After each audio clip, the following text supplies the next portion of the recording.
been kicking herself ever since.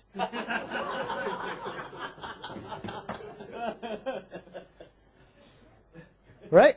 Now, it was not all that smooth.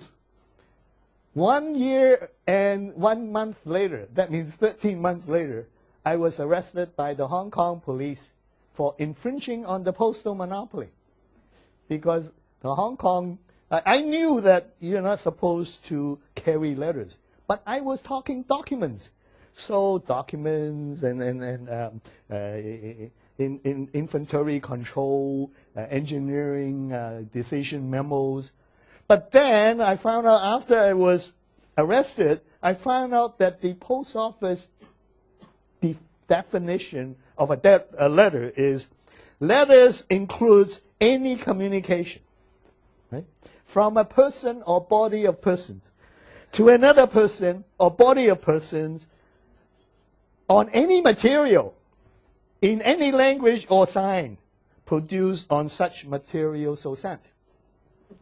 Now, that can be a menu to a tombstone. In fact, during the case, our lawyer argued and said, Your Honor, if that's the definition of a letter, every time that a plane, a Japan airline aircraft lands in Hong Kong, it becomes a letter. It says, right? It is a letter include any communication. So on the side, it says Japan Airline, right? Any person is sent from the director of Japan Airline to anybody who happens to be looking at the aircraft, because that's when he receives it, right?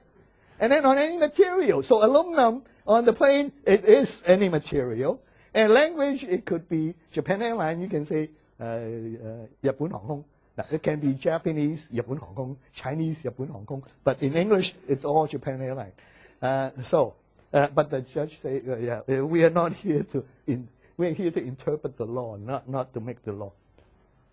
However, we luck out because in the law, there was exemptions. For example, the captain of a ship, he can carry documents about the cargo. The courier can carry documents of the owner of the cargo. If you go on a trip, like if you go to Hong Kong tomorrow, you can carry 3 letters for your friends, but you cannot accept pay.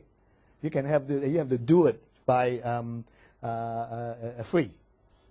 But there was one that saved us. An employer can employ a messenger to collect and deliver letters. That's where we luck out. Because the judge ruled, DHL is a very ambitious messenger who formed himself into a company. Therefore, the messenger exception law applies. Right. This is how the law stands today. I am making millions and DHL is making billions of dollars because of a loophole now in the Hong Kong postal law. Now, this is about the rule of law. In Hong Kong, when then it's a rule of law, and when you win that point of law, then the government either has to change the law, or they can let you operate. But by that time, 2 years after I arrested, by the time the judges rule, actually Hong Kong find out that you just cannot operate Hong Kong with going to the post office and send everything. You have to send it for courier service or shipping air freight forwarders.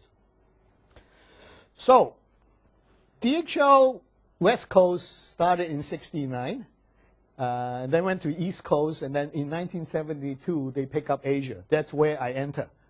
And in '73 in Australia and Britain, 74 continental Europe, 75 Middle East and Africa, 76 South America, 77 Eastern Europe, and in 1980 we came to China. We were one of the first international company that actually came into China. And actually we ran out places in the world, so we are looking at the moon. 2020 There will be the first commercial flight to the moon. We will be there. Now, if you look at this, we covered the whole world in about 15 years. Now, within 15 years, our record was we start one country every 8 days. One country every 8 days. A new station, that means a new city, one country every 5 weeks, and one city every 8 days. And this is what we call multi-level expansion. Right now, with a lot of companies and with a lot of internet companies, with a lot of computer companies, they flip one switch, and then voila, they are in 222 countries. But with DHL, it was truck by truck, person by person, company, country by country, city by city. In fact, we are very proud that DHL actually was the enabler of a lot of international expansion. Before we came, a Japan company cannot build a building in Riyadh. A Korean company cannot build a university in Bahrain. But because we were there, we were able to. Singaporean company can go and do business in South America. So, with that kind of expansion, I like to take a little bit track and say, well, where do you find your leaders? You were getting leaders to help you to expand. I will explain this because entrepreneurs are leaders of a specific kind. They have to start their company, they have to lead the company, and they have to pick the product and then build a company around it and make it a viable business. That's what an entrepreneur does. And